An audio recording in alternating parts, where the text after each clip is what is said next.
Chapter 19, The Cambrian Explosion. The Cambrian explosion is one of the great mysteries of evolutionary science today. It marks the sudden emergence of complex species from a significantly microbial ecosystem with little evidence of corresponding intermediate evolution in the fossil record. To shed light on this conundrum, we need to view the Cambrian through the prism of the line hypothesis to understand what effect does living have on the individual's prospects for life after death. This will be a central question for all sufficiently developed, intelligent, self-aware beings throughout nature. For human life on Earth, it is also the question that many religions have sought to address throughout human history, via one mythological narrative or another. Through their doctrines, such belief systems suggest what are the rules to live by, which will influence whatever it is those myths determine will become one's destiny after one's current life ends. These questions regarding living influences, as it turns out, are very good questions to ask. They necessarily must have corresponding answers which can and must be founded in nature, and accessible and describable by natural law and eventually by science. Otherwise, you could not be alive. What natural, scientifically inclined basis can be used to make such determinations for ideas critical to science, yet long held close to the vest by religions throughout human history? The line hypothesis suggests that metamatter is imprinted via natural entanglement. This QE connection persists throughout the course of each individual's lifetime, no matter one's living form. While instantiated to fundamental forms, such as hosts in Earth's microbiome, such hosts necessarily imprint metamatter in low volumes or densities, given that a microbe is composed of only a single cellular instantiation. This, combined with the incredibly short life cycle and high reinstantiation rate of life in the microbiome, given sufficient time, causes this low information throughput to accumulate and aggregate to become immensely significant to evolution on Earth. The information volume imprinted to metamatter by such fundamental forms is very low in content and therefore has a very low impact or influence on the individual's FT.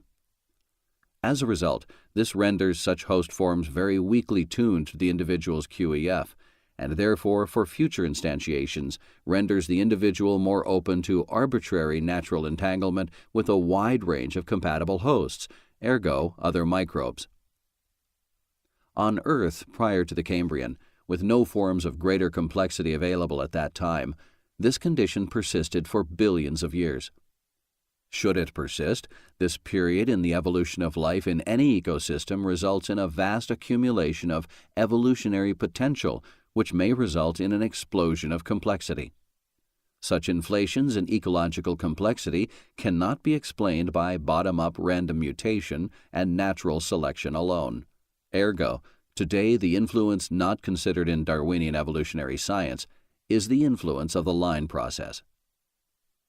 An apt analogy for how the line process may lead to an explosion of complex life is with the printing of information by a computer printer.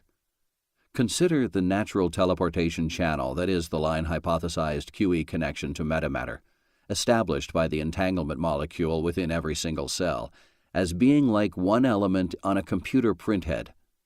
Each cell possesses the information transfer capability of just one such element per cellular instantiation in any host form. So if your form is composed of just one cell, you have one print element with which to imprint metamatter in your name, that is, to imprint metamatter at your QEF. In this analogy, the more print elements there are in a printhead, living host, the more information can be transferred to the sheet of paper, metamatter, and the larger one's information bandwidth. The 100 trillion cells of a human host imprints that many times more than an amoeba, bacteria, or protozoa. Each cell of your host, whether one or many, are imbued similarly with some common degree of freedom, or DOF, of your unique QEF, and is therefore able to some degree to imprint or otherwise contribute to metamatter on your behalf. This metamatter ultimately informs one individual's fidelity of teleportation, FT, and one's future prospects for reinstantiation. In this analogy, a microbe is metaphorically equivalent to one print element, which imprints metamatter during a great many very short lifespans due to the incredibly rapid life, mortality, and reinstantiation rate of the microbial world. In this way, an individual's QEF imprints small volumes of metamatter, but very frequently with information from many iterations of simple living forms repeated over epochs of ecological time. On Earth, such forms dominated the planet for billions of years before more complex forms became possible. This information stored in metamatter is theorized to influence the evolution of living hosts on Earth and universally. Eventually, this imprinting by fundamental living hosts became a huge volume of evolutionary information stored in this non-local universal repository.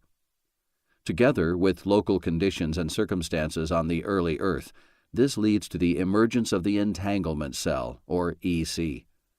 Once the entanglement cell came onto the scene, it brought with it the capability to heterodyne individual cellular QE connections to establish the Earth's first generations of secondary emerged QE connections to metamatter, the position of view, or POV.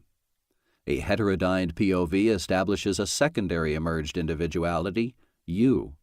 With it, the evolution of vastly more complex host forms became possible. On Earth, this essentially marked the emergence of Life 2.0, if you will. The wide proliferation of the EC began the amazing period in Earth history known as the Cambrian explosion.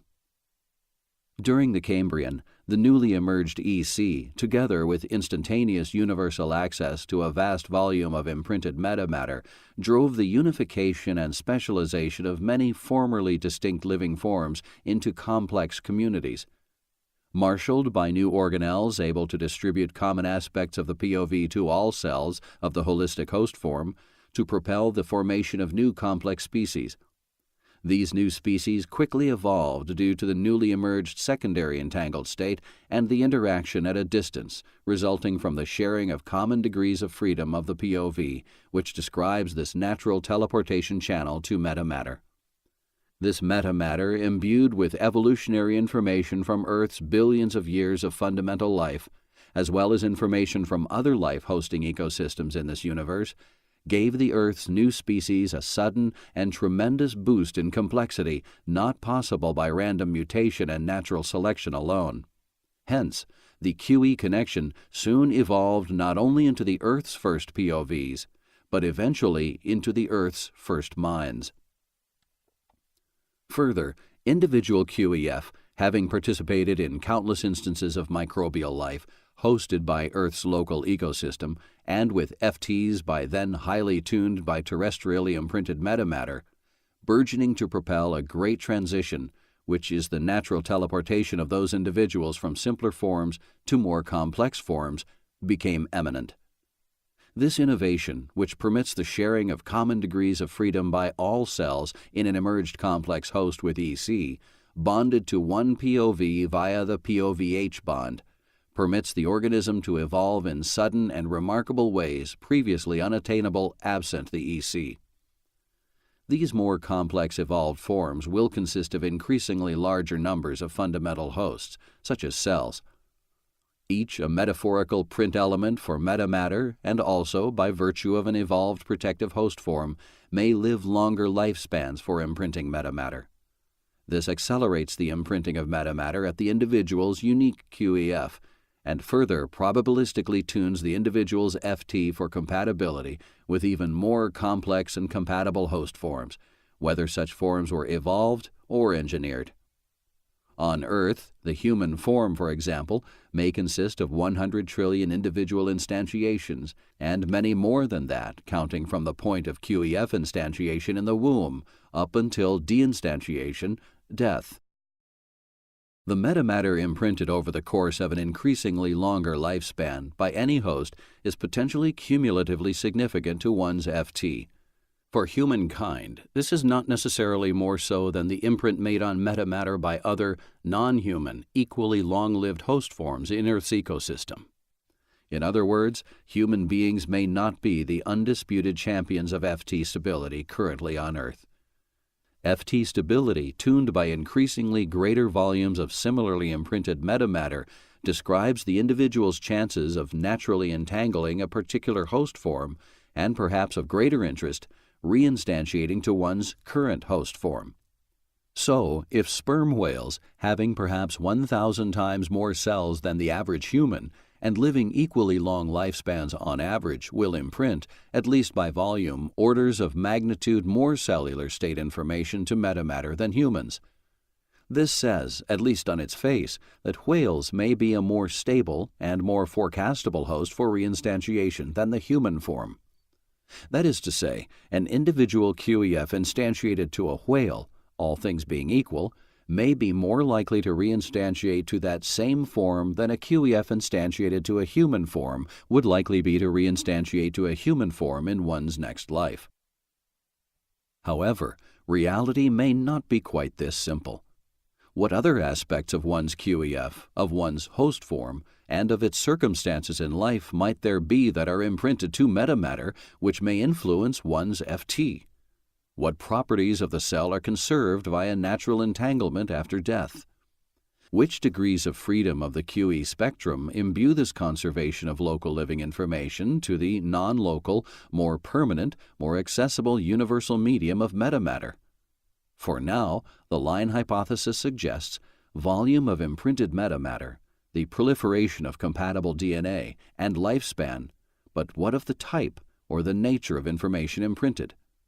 What other factors might there be if we live life which may creep into one's metamatter and affect one's FT via a complex nervous system bonded to a unique teleportation channel that constitutes the POV host bond, or POVH, which constitutes the mind? Whether in a human or a whale, the answers to this question essentially form the basis for a new list of commandments, not unlike the commandments of religions which purport to influence what comes next for the individual.